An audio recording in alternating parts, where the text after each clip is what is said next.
तो आपका स्वागत है 2 मिनट रोहित सर के साथ। तो एक नए टॉपिक के साथ जिसका नेम क्या है, अरिथमेटिक क्या प्रोग्रेशन। अरे ये बहुत ही अच्छा चैप्टर है और इससे बहुत अच्छे मार्क्स भी आपके आ सकते हैं, ठीक है। और आप लोग इसके नोट्स भी बना लो, ये माइंड मैप आपके लिए बहुत क्या होने वाला है, यूजफुल होने वाला है। तो सबसे पहली चीज अरिथमेटिक प्रोग्रेशन के डेफिनेशन के बारे में बात करते हैं। तो अरिथमेटिक प्रोग्रेशन किसे कहते हैं? तो लिस्ट ऑफ नंबर्स इन विच, ठीक है, each terms is obtained by adding a fixed number. मतलब एक ऐसा हमें क्या मिलता है, नंबर ऑफ क्या मिलता है, लिस्ट मिलता है, जिसको हम हर एक टर्म में क्या करते हैं, ऐड करते हैं preceding term expect the first term. मतलब फर्स्ट टर्म को छोड़ करके जितने भी नेक्स्ट नंबर होते हैं उसमें एक फिक्स नंबर क्या करते हैं, ऐड करते हैं, और उससे जो मुझे क्या मिलता है, प्रोग्रेशन मिलता है, that is known as arithmetic क्या प्रोग्रेशन। ये जो अरिथमेटिक क्या होता है, प्रोग्रेशन होता है, उसमें जो हमने फिक्स्ड नंबर हर एक टर्म में फर्स्ट नंबर को छोड़ करके जो हर एक नंबर में क्या किया हुआ है, ऐड किया हुआ है, दैट इज नोन एज क्या, कॉमन डिफरेंस। और जो हमारा क्या होता है, कॉमन डिफरेंस होता है, कॉमन डिफरेंस को हम लोग रिप्रेजेंट क्या करते हैं, स्मॉल डी से रिप्रेजेंट करते हैं। तो किसी भी अरिथमेटिक प्रोग्रेशन का हमारा जर्नल फॉर्म कैसे क्रिएट होगा? तो इसका जो जर्नल फॉर्म होता है वो क्या होता है, ए प्लस डी। मतलब ये फर्स्ट टर्म हुआ, ए प्लस डी जो होगा वो आपका कौन सा टर्म होगा, सेकंड टर्म होगा। ए प्लस 2d आपका कौन सा टर्म होगा, थर्ड टर्म होगा। एंड ऐसे करते करते आपके बहुत ढेर सारे टर्म होंगे। So a plus n minus one out of bracket क्या, d।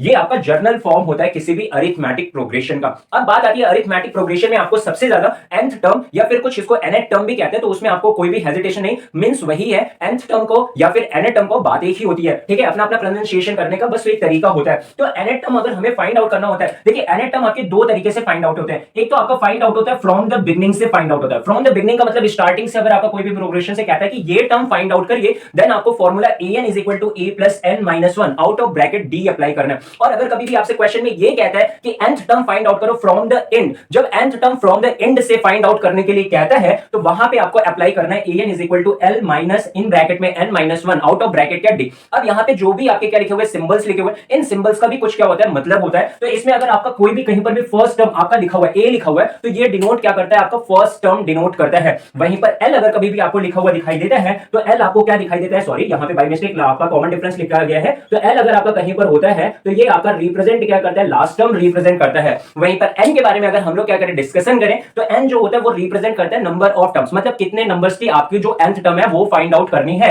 वहीं पर जो d होता है वो आपको मैं पहले ही बता चुका हूं, कॉमन डिफरेंस को क्या करता है, रिप्रेजेंट करता है। तो आपको अगर कभी भी क्वेश्चन में nth टर्म फाइंड आउट करने के लिए बोलेगा तो आप फाइंड आउट कर सकते हो, यस ऑफ कोर्स, अब आप लोग कर सकते हो। अच्छा nth टर्म कितने तरीके से फाइंड आउट किए जाएंगे, दो तरीके से फाइंड आउट किए जाएंगे। एक तो आपको बोलेगा फ्रॉम द क्या, बिगनिंग, और एक में आपको बोलेगा from the end. From the end वाला आपके क्वेश्चन में मेंशन होता है और फ्रॉम द बिगनिंग वाला आपका क्या नहीं होता है, मेंशन नहीं होता है। तो अगर कभी भी आपसे कहता है 23rd टर्म फाइंड आउट करिए, 20th टर्म फाइंड आउट करिए, तो आपको फ्रॉम द बिगनिंग वाला फॉर्मूला क्या करना है, अप्लाई करना है।